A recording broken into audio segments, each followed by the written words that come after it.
Gravitas. Co-powered by Star Health Insurance, the health insurance specialist. Amstrad. Get real, get Amstrad.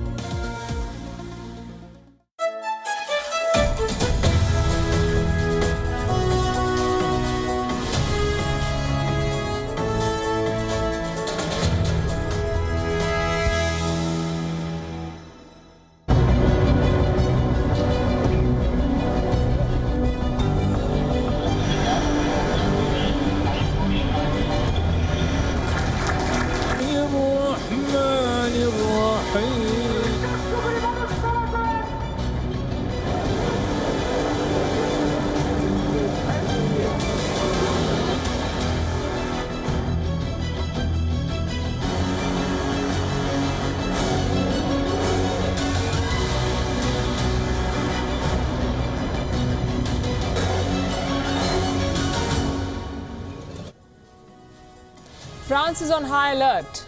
It has seen 2 beheadings in 2 weeks and an almost unprecedented backlash from the Islamic world.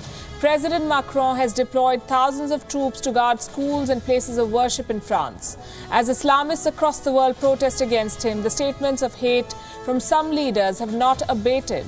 Some are even justifying terrorist attacks and violence.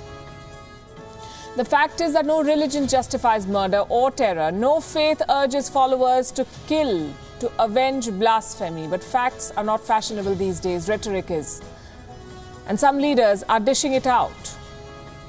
They're threatening peace with their rhetoric.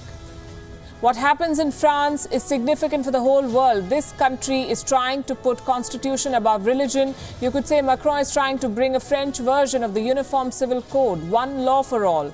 Democratic, secular countries the world over are witnessing a clash between religious law and the constitution. Can a liberal, centrist Western leader create a new template? We'll discuss that. Also on the show tonight, a heart-rending video from Pakistan. A mother pleads outside a court to see her 13-year-old daughter, 13 years old, abducted and forcibly converted. The family is refused entry in court. The girl is married to the abductor. Most industries have suffered in the pandemic, but the US defense industry is booming thanks to China's aggression. Allies are buying weapons from America. Last Diwali, Jeremy Corbyn was leading Britain's Labour Party, releasing videos performing aartis and hoping to be Prime Minister.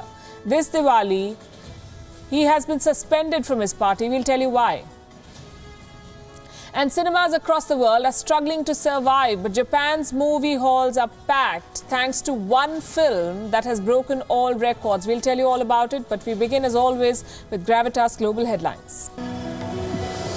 New Zealand votes to legalize euthanasia or assisted suicide. The law will apply to terminally ill patients with less than 6 months to live.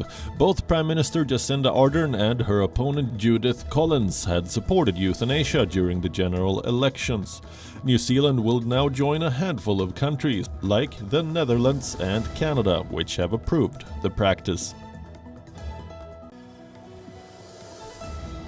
Australia asked to prepare for an alarming season of simultaneous natural disasters. The grim projection was made by an inquiry into the 2019-20 bushfire season. The report cites climate change as a major contributing factor. Walmart removes guns and ammunition from display at thousands of stores in America. The decision follows a fatal police shooting in Philadelphia, followed by violent street protests and looting. Customers will now have to put in special requests to purchase guns from Walmart. China's latest coronavirus cluster traced to a Uyghur camp in Xinjiang. The cluster of more than 180 cases emerged from a factory where Uyghurs are reportedly subjected to forced labor.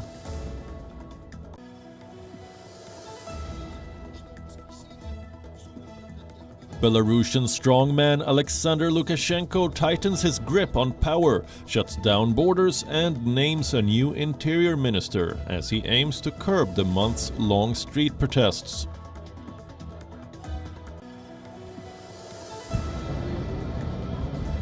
Mexicans ring in Day of the Dead earlier this year. Due to the coronavirus pandemic, cemeteries have been ordered shut and celebrations scaled down on account of virus prevention measures. Day of the Dead is a pre-Hispanic tradition in which families honor their dead and celebrate life. Taiwan marks another landmark moment for LGBTQ rights. 2 women become the first same-sex couple to be part of Taiwan's annual military mass wedding. The Defense Ministry welcomes the marriage as an open and progressive move. Taiwan was the first country in Asia to legalize same-sex marriage. UK Millionaire claims to have created the world's first sky mining facility. The technology uses carbon dioxide from the air to create diamonds, identical to those mined from Earth. It's being touted as the world's first zero-impact diamond.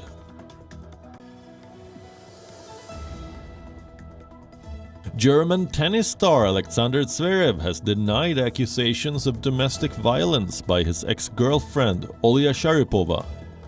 Sharipova claims Zverev was abusive towards her during the course of their relationship, and he tried to strangle her with a pillow before the 2019 US Open that she says left her afraid for her life.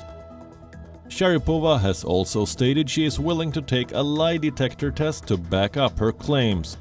World number 7 Zverev has strongly denied the accusations and called them simply not true in a statement on Twitter.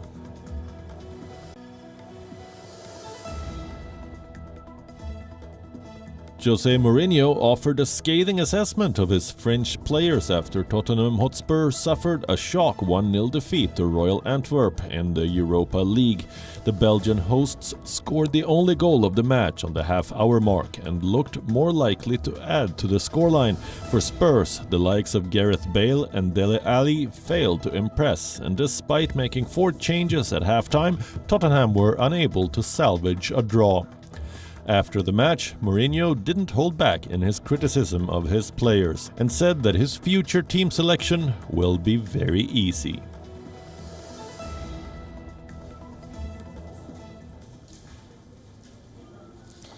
One day after the second beheading in France, the country is on high alert. The French military is now guarding schools and places of worship. More than 7,000 troops are being deployed. France also entered a hard lockdown last night due to resurgence of the Wuhan virus. The country is still reeling and it's mourning. It's also bracing for more terrorist attacks. The Interior Minister of France aptly described the situation. He said France is engaged in a war against the enemy that is both inside and outside. The Prime Minister of France has promised a firm and immediate response. Cette attaque, aussi lâche que barbare. This attack, both cowardly and barbaric, puts the country once again in mourning. Allow me to salute the immediate intervention of our interior security forces, the national police, and in particular the municipal policemen of Nice, who managed to quickly neutralize the terrorist. The National Anti-Terrorist Prosecutor is seized. The government's response will be firm, implacable and immediate. More soldiers have been called in to guard public places. After the beheading in Paris, 3,000 soldiers were deployed. That deployment has now been more than doubled. It has been raised to 7,000 soldiers. Anti-terror prosecutors have opened an investigation. A 47-year-old man has been detained. It is believed that he was in contact with the terrorist. French President Emmanuel Macron visited Nice yesterday. His message was somber but defiant. He said France will not give in to terrorists and will not compromise on secularism. Une fois encore, notre pays a été frappé par une attaque. Once again, our country has been struck by an Islamist terrorist attack. Once again this morning, 3 of our fellow citizens were killed in Nice, and clearly the whole of France has been attacked. If we are attacked once again, it is for our values, for our taste of freedom, for this possibility on our soil to believe freely and not to give in to any mind of terror. I say it with great clarity once again today. We will not give in. Possibilité sur notre sol de croire librement. We will not give in. That is Macron's message. What is the rest of the world saying? Many have condemned the terror attacks, as they should. Some have justified the violence. They say this is reprisal for blasphemy. The wave of hate from some Islamic leaders has not abated. They're still making boycott calls. Statements from leaders like Turkey's Recep Tayyip Erdogan, Pakistan's Imran Khan and Malaysia's Mahathir Mohamad are not just unsavory and unbecoming anymore, they're downright dangerous. They're whipping up hysteria. Look at these images. A day after the beheading in Nice, this is what happened in Pakistan, a protest against France. The police in Islamabad had to fire tear gas shells to control the crowd. Pakistani Prime Minister Imran Khan, remember, was among those who instigated the Islamic backlash. Look what it has led to. It seems this is out of his hands now. In Beirut, Islamists took out a rally outside the French embassy. This is a country that not too long ago called Macron its savior. A few weeks back, the people of Lebanon, remember, wanted France to colonize them again. And now they stand against the French leader. There were protests in Bangladesh, in Afghanistan, even in India. Muslims in multiple Indian cities are protesting against the French president. These images from Mumbai went viral. Posters of the French president pasted on a busy road. Reports say the police has now removed them. And then we saw protests in Bhopal, in the central Indian state of Madhya Pradesh. This is a protest against France and its president. In London, there were protests outside the French embassy. This, as I said, is a global phenomenon now, protests against France by Islamists the world over. This is a challenging time for France. The country has been a victim of terrorism. It is home to the biggest population of Muslims in Europe. And it has taken upon itself to rescue Islam from the radicals. The fight will not be easy. The terrorist in Nice was a Tunisian national, a 21-year-old immigrant who had arrived in France just a few days ago. Thursday's terror attack led to rapid action against extremists. But the killing will once again trigger the debate around immigrants. Whether the large inflow of migrants is leading to more crime in France, the crackdown against extremism could open the doors for borders with walls. Our next report has more. 2 terror attacks in 2 weeks. 2 beheadings. 4 murders. The recent wave of terrorism in France follows a pattern. The terrorists involved in both the attacks used knives to target the victims. The attacks happened in broad daylight and in public spaces. And both the terrorists were refugees. The killer of Samuel Paty was Abdullah Anzarov, an 18-year-old who had arrived in France with his Chechen parents when he was 6. His family had been granted asylum. They had a residence permit until 2030. In September, Abdullah Anzarov established contact with a Russian-speaking jihadist in Syria. Teacher. Immediately after the killing, an audio message was released. It was a message from the terrorist. He said that by killing Paty, he had avenged the Prophet. This man lived in France for 12 years, but clearly failed to imbibe its values and refused to accept its secular culture. Then we have the Nice attack, again involving a refugee, a man who showed similar disregard for French secularism. He was 21 years old. He had arrived in Europe only a month ago. The terrorist was carrying a copy of the Quran when he went to the Notre Dame Basilica. He killed 3 people in the church, injured several others. There are no doubts on the motivations and the determination of the perpetrator, who was constantly repeating Allahu Akbar while he was being medically treated. Also, one of the 3 victims was the keeper of the church, increasing the emotions here. The terror attacks have led to a crackdown on radicals in France. They might also trigger a rethink on refugees. They may shape the future of France's immigration policy. So far, critics saw refugees as usurpers of jobs and amenities, unwanted encroachers. Now, if refugees are seen as the link with terrorism, the sentiment against them will grow stronger. The issue of refugees has been central to European politics. Far-right leader Marine Le Pen has blamed African immigrants for crime in France. Her party has called them a threat to French civilization. President Emmanuel Macron himself took a tougher line in 2019 when he said that his country cannot host everyone. Later in November, he announced new measures on immigration. France is on high alert. It may have to reconsider its policy of open borders. The Paris terror attack in 2015 had led to calls for shutting doors to refugees.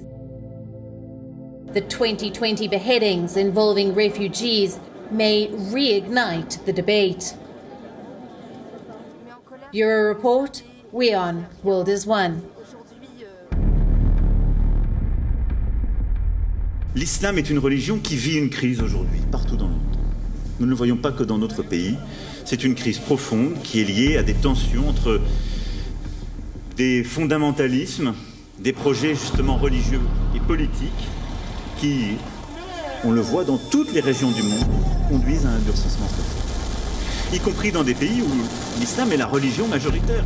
Nous allons donc renforcer les contrôles, mettre dans la loi les principes en vertu desquels il sera permis de dissoudre les associations et assumer que, en vertu de nos principes républicains, et sans attendre que ce soit le pire, on puisse dissoudre des associations dont il est établi qu'elles portent ces messages, qu'elles contreviennent à nos lois et nos principes.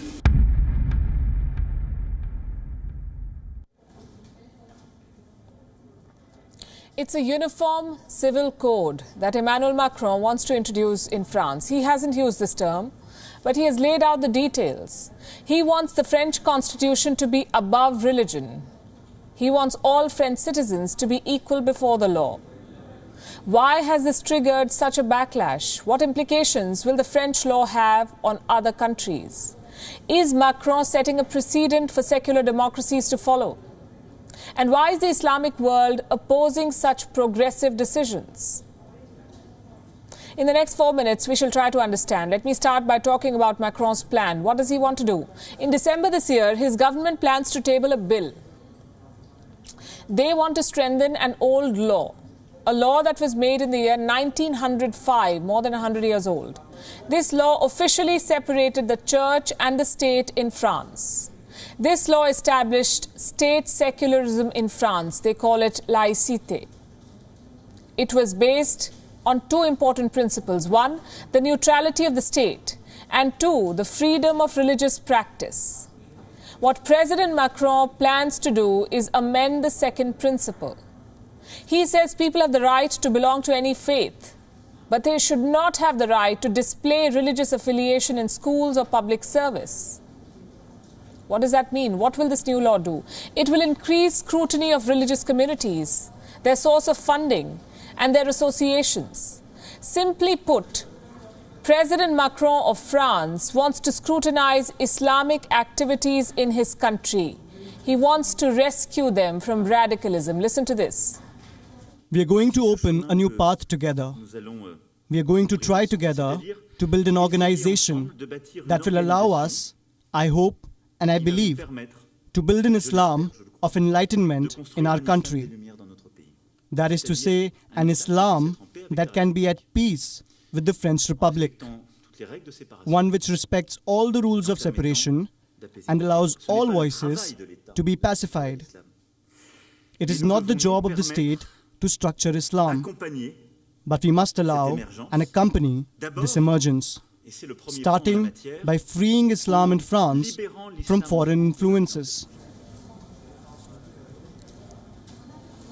Freeing Islam from foreign influences. The message is clear. France will not tolerate foreign funding of Islamic institutes. It will not allow foreign Islamic preachers to influence French Muslims anymore. Why does France need these rules? Because there are fears that a section of French Muslims is being exposed to radical Islam. This dangerous brand of Islam is being imported. It is being financed from abroad. Right now, France is said to have 300 detached imams from outside the country. 300 imported imams. They have no link to the French Republic. They're recruited by French mosques. These foreigners are filling vacancies in France. And at least half of them, 150 imams, are said to be from Turkey. Well, they may or may not understand French secularism. The Macron government wants to keep a check on what they're preaching. And that should explain why the Turkish president is so upset about these moves. The implications of the new French law are not limited to Turkey. They extend to the whole world. Because secular democracies the world over are witnessing this clash. The clash between religious law and the constitutional law. So if France can make the constitution prevail over religion, it creates a template, it sets a precedent, something that other countries can refer to and follow. Countries like India. In India, the government is committed to introducing a uniform civil code. It's in their manifesto. One law for all religions, equal status to all citizens. If a liberal centrist Western leader like Emmanuel Macron can justify a uniform civil code of sorts, so can India. So can countries like Norway and Sweden. They've both sheltered and given citizenship to Muslim immigrants. Now they're struggling. These European countries are witnessing a cultural conflict, a clash of local laws with religious laws, a gap between locals and immigrants. Last month we saw riots after members of a far-right group set a copy of the Quran on fire. This truly is a clash between Islamophobia and Islamofascism. Can France strike a balance? Can it rein in radicalism without giving in to xenophobia? Emmanuel Macron's approach may be unconventional, even uncomfortable for some, but there seems no other way to deal with asymmetric assaults and repeated terror attacks. It is time that the world acknowledged this and supported Macron instead of playing politics over his law. China's military aggression, meanwhile, has led to an unexpected outcome. It is benefiting one of Beijing's adversaries, the United States, and its defense industry. They are picking up major defense contracts from American allies. Countries like India and Taiwan are now turning to American defense equipment to boost their defenses against the dragon. Here's a report. China triggered its border standoff with India back in May. 6 months have passed. After multiple rounds of talks, China hasn't pulled back. Indian soldiers have now dug in for the long haul. They needed special gear for an extended winter deployment. The United States was happy to step in. Reports say India has acquired 11,000 sets of extended cold weather gear from the US Army. These sets have come from the stock holdings of the US Army. India is not the only country that reached out to the US for defense supplies. As China's aggression grows, American allies have been dialing Washington for arms and ammunition. The American defense industry has won multiple contracts. Taiwan tops the list of major purchases. 2 major deals were announced in 1 week. The first one was worth $1.8 billion for cruise missiles, rocket launchers and surveillance equipment. Weapons that can target the Chinese mainland. China announced sanctions, but a second deal has followed. A package worth $2.4 billion. This includes 400 Harpoon anti-ship missiles, 1,000 launcher transporters, radar and support systems.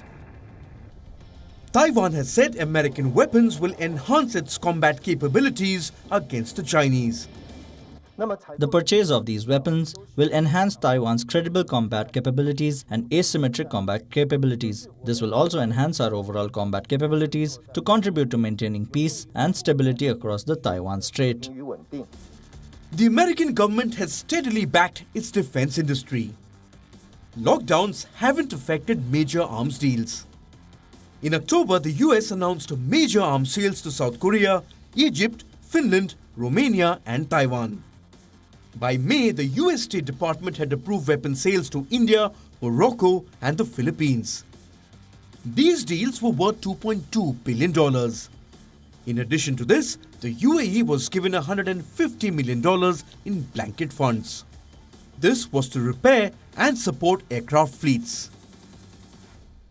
The UAE now has a big purchase order for America. A deal for 50 F-35 fighter jets. A purchase that could be worth $10 billion. It seems China's aggression has come as a boon to the American defense industry. As Beijing continues to make territorial claims, US arms manufacturers are raking in the moolah. Bureau Report, WION World is One.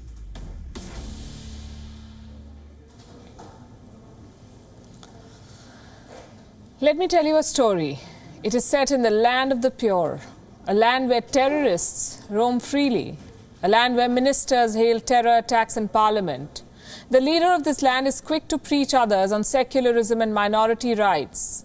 But what does he practice? I'm sure you know who and what I'm talking about. Pakistan and its Prime Minister Imran Khan Niazi. He's been making a lot of news of late. He's been giving sermons in leadership to the President of France.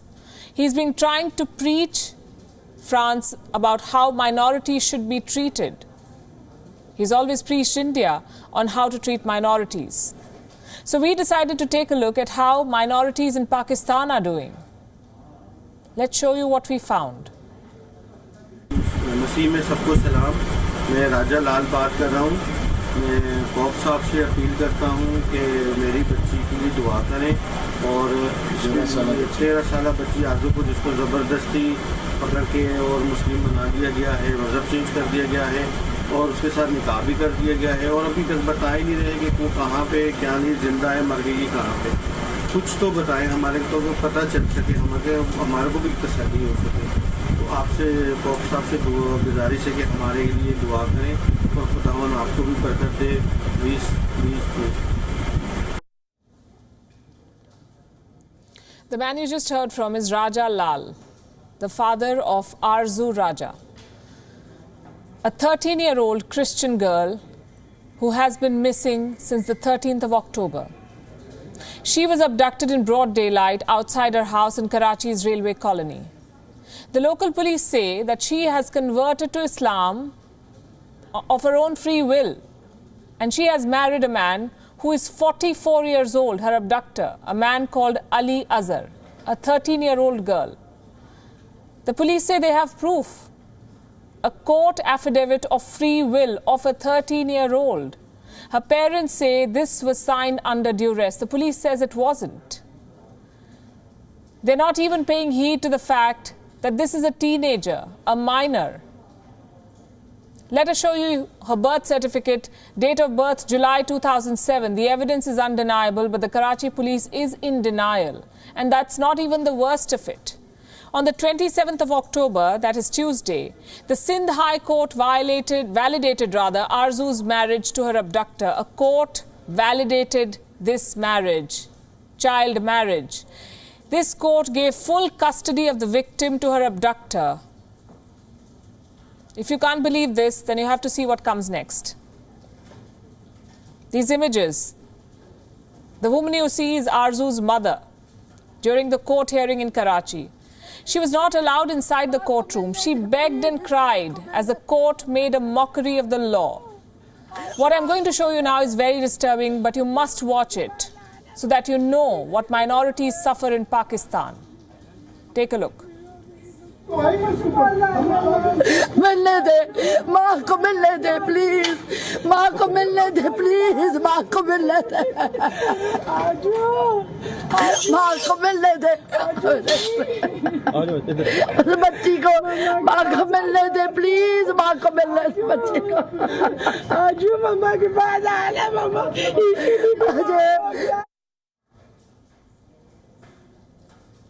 A 13-year-old girl is kidnapped, converted to Islam, married to her abductor, her parents are blocked access, and the court says this is her own free will. This is the state of minorities in Pakistan, and just in case you think this is a one-off case, let me tell you it's not. In August this year, another Christian girl was abducted and married in a similar fashion. Her name was Maria Shehbaz, 14 years old. The same story, kidnapped, converted, forcefully married and ordered to stay with her abductor. Her whereabouts are still unknown. Her parents are still fighting for justice, still looking for her. Fear has become a daily reality for the Christians of Pakistan. They constitute just 2% of the Islamic Republic's total population. But they're facing increasing discrimination and violence by the majority Muslims. A measure of how they're being treated can be gauged from the stories of Arzu and Maria.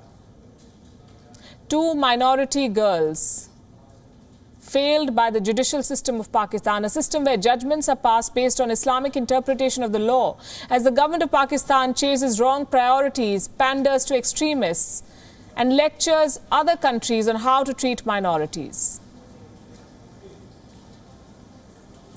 Now it's time for our daily segment on the US election. This is the final sprint of the election cycle. 4 more days to go. The campaigning is at its peak. Democrats and Republicans are holding dueling rallies. This one happened in Florida. These campaigns were a tale of two different worlds. A socially distanced drive-in rally on one side, and thousands of crammed up Trump supporters at a midday rally on another. The massive campaign turned out to be a nightmare for Trump supporters. The US president spoke for about an hour in 87 degrees of reeling heat. Fire trucks at the rear had to spray water at the crowds. More than a dozen attendees had to be taken out on stretchers. Some fainted, some suffered seizures. Joe Biden, meanwhile, had to wrap up his drive-in address as it started to rain. 2 rallies marred in the battleground state of Florida, one due to uncertain weather, another due to disregard for the scorching heat. Let's take a look at these two contrasting rallies.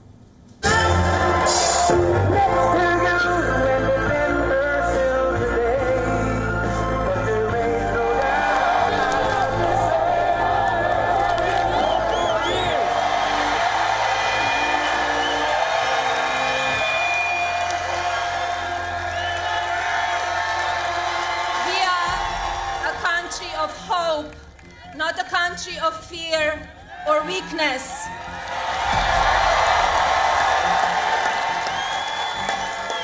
And we have a leader who shows us that every single day. President Trump chooses to move this country forward. This country deserves a president with proven results, not empty words and promises. On Tuesday, the direction of our country will take is in your own hands. I ask that you join us in continuing to put America first. Together, we will overcome this pandemic and continue building the brightest future for generations to come.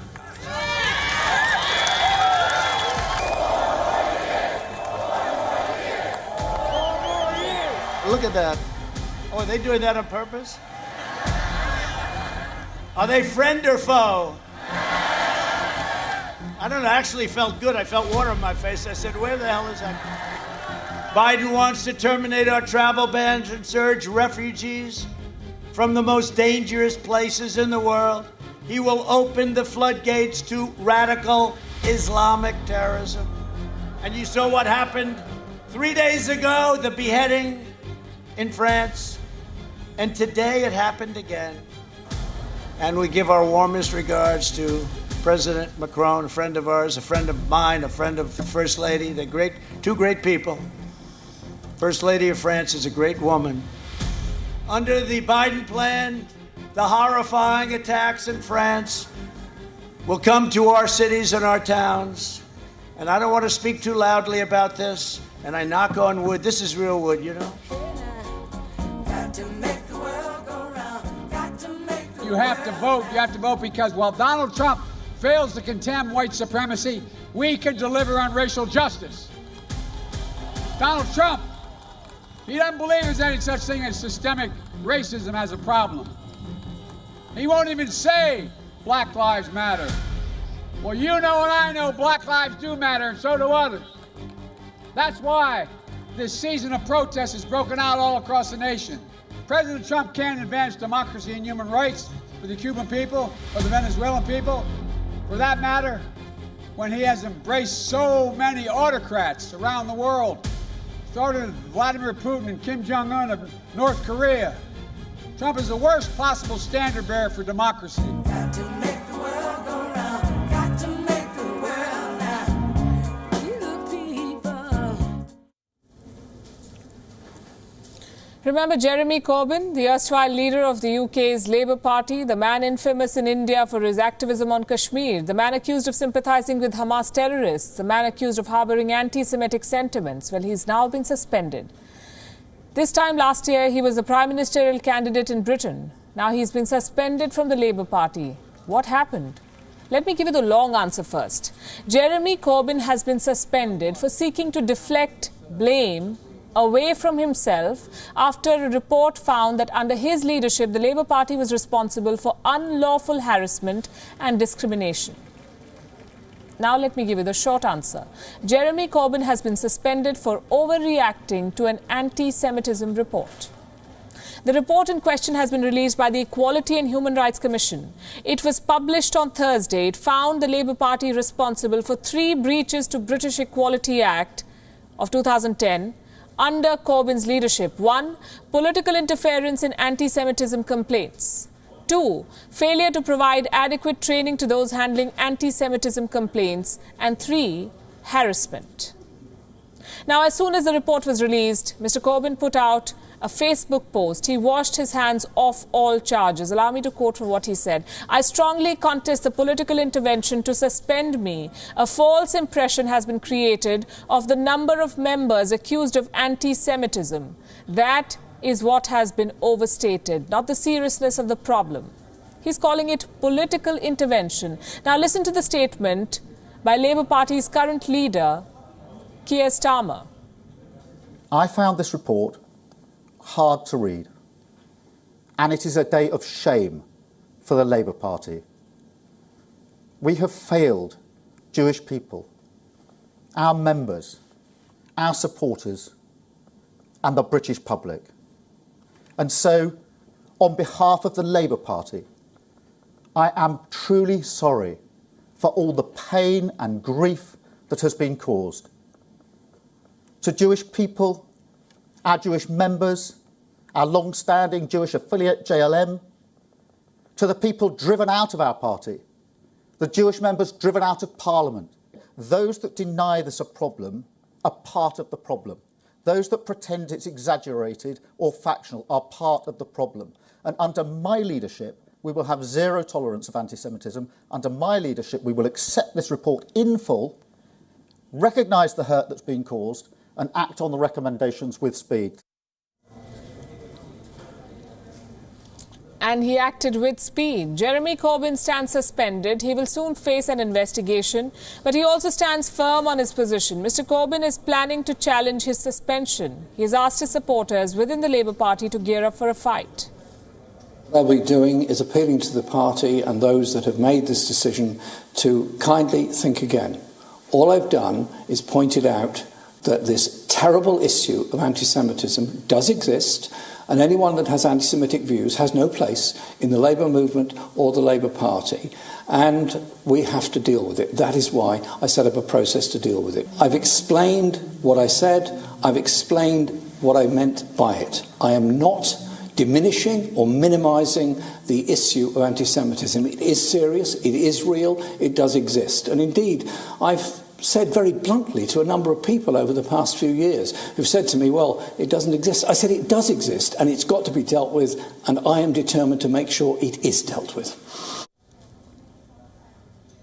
What a fall from grace for Mr. Corbyn. He has represented the Labour Party in the British Parliament since 1983. But his tenure has been marred by consistent complaints of anti-Semitism. I could give you a few examples. In August 2018, an old video of Corbyn emerged in which he said that a group of British Zionists had no sense of English irony. He said he used the term Zionist in an accurate political sense. His critics were not convinced. Again in August 2018, Corbyn came under fire for his presence at a ceremony in Tunisia, which was apparently meant to honour the perpetrators of the 1972 Munich massacre. I'm sure you must have seen the film that was made on this massacre. 11 members of the Israeli Olympic team were taken hostage by Palestinian militants. 9 of them were killed. Mr. Corbyn attended a ceremony reportedly in honour of these killers.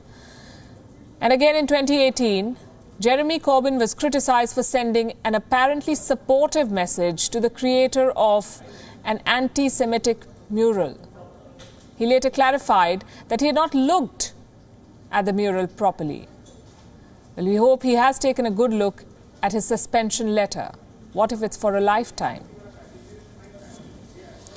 There's an interesting story developing at the Japanese box office as we speak. One film is single-handedly filling cinema halls across the country. It's called The Demon Slayer. And in 10 days, this movie has raised to $95 million, the highest ever in Japan. It's a box office record for this country. Our next report tells you how this Demon Slayer has rescued Japan's battered film industry.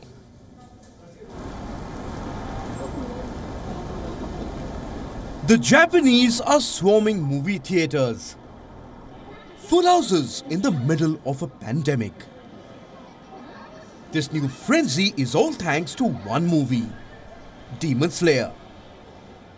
The title doesn't leave much room for explanation. The movie is about a boy who turns into a demon slayer after his family is killed.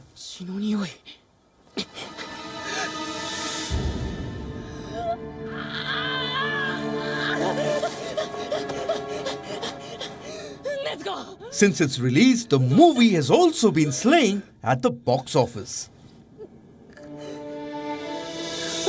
In 10 days, Demon Slayer grossed 10 billion yen, or $95 million. The fastest Japanese film to do so. Second on the list is Spirited Away. It took 25 days to reach the same milestone. So what explains Demon Slayer's immense popularity? Why are people risking infection to catch a show? There are a couple of reasons. Japan has always loved the Demon Slayer series.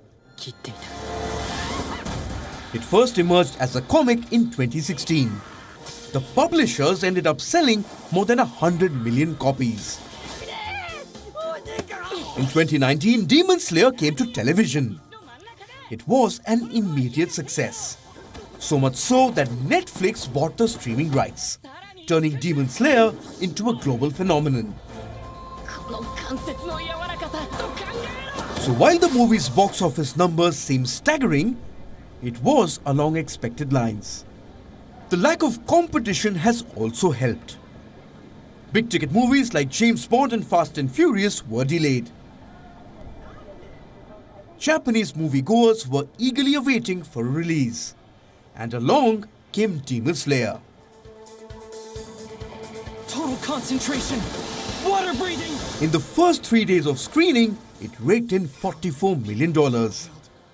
Some cinemas ran up to 40 shows on opening day. Busan Kibutsuchi, I'll make you pay! Cinema chains in Japan were struggling to stay open. The government never ordered them shut. But it proved impossible to sustain business without new releases. You can do it! I've been able to survive this long!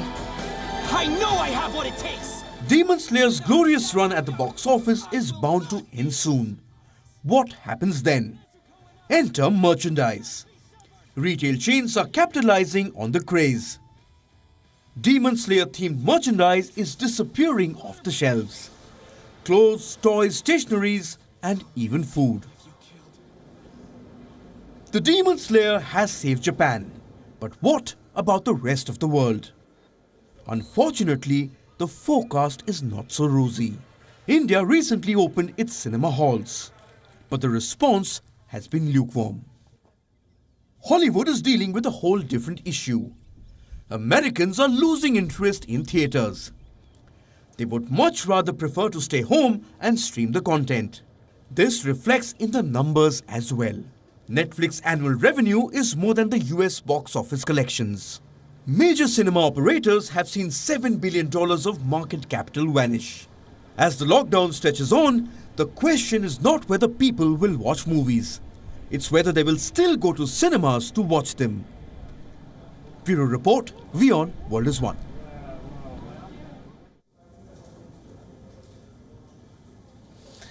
Alexandria Ocasio-Cortez, the youngest woman ever elected to the US Congress, is again in the headlines, this time for a magazine's photo shoot. She's been criticized for donning luxury clothing worth $14,000. For someone who calls herself a democratic socialist, this photo shoot is just another example of champagne socialism, say her critics. Here's a report. Meet Vanity Fair's latest cover star, Alexandria Ocasio-Cortez, more affectionately known as AOC. On social media, she's being called a hypocrite. The reason? A white silk suit from Aliette, an expensive polka dot Wales Bonner dress, a black suit by Loewe worth $3,000, which, by the way, she got to keep, and a pair of black Christian Louboutin heels. The total cost of her outfits is more than $14,000. Not expected from a congresswoman bidding for re-election from the Bronx, the poorest congressional district in the United States. Interestingly, AOC follows democratic socialism, the philosophy of which is rooted in a socially owned economy, one that does not address inequality by dressing in luxury brands or designer gifts worth $3,000. But AOC is not the only champagne socialist in the world. Several socialist and Marxist leaders have had preppy lifestyles, ways that contradict their political assertions. History bears testimony to Fidel Castro. The leader of the Cuban Revolution overthrew Batista to establish an equilibrium between the rich and the poor, but ended up becoming a dictator, famous for his love of luxury watches. Castro was so fond of the Rolex that he wore two on the same wrist, even gifted one to his contemporary revolutionary, Che Guevara. In fact, Castro's commie friend was often spotted showing off his Submariner. Venezuela's socialist government is also accused of hypocrisy. At a time when Venezuelans are struggling to feed themselves, President Nicolas Maduro's flashy living and dirty money is an open secret, as is the Russian president's flamboyant lifestyle. For a former KGB spy in a country historically based on communism, Vladimir Putin owns a palace on the Black Sea coast, a yacht worth over $35 million, and is a part owner of the famous gas company Gazprom. Putin's love for wealth is no secret. Just like Jeremy Corbyn's, the former leader of UK's Labour Party claims to be on the side of the workers, but in reality is an elite. His earnings of 2019 amounted to £142,000, something that got critics questioning his sanctimony. As leaders who are trusted by the masses, it is disappointing to see them do the very things they so fiercely oppose. Bureau Report, WION World is One.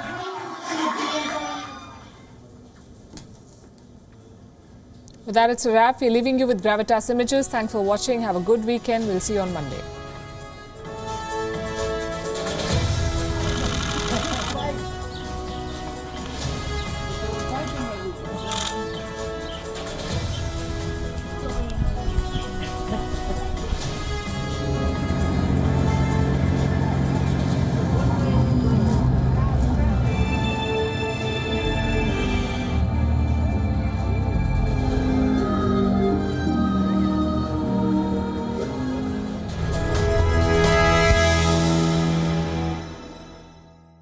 Gravitas, co-presented by SBI Mutual Fund, a partner for life. Skoda Superb, best in next class. Co-powered by Star Health Insurance, the health insurance specialist. Amstrad.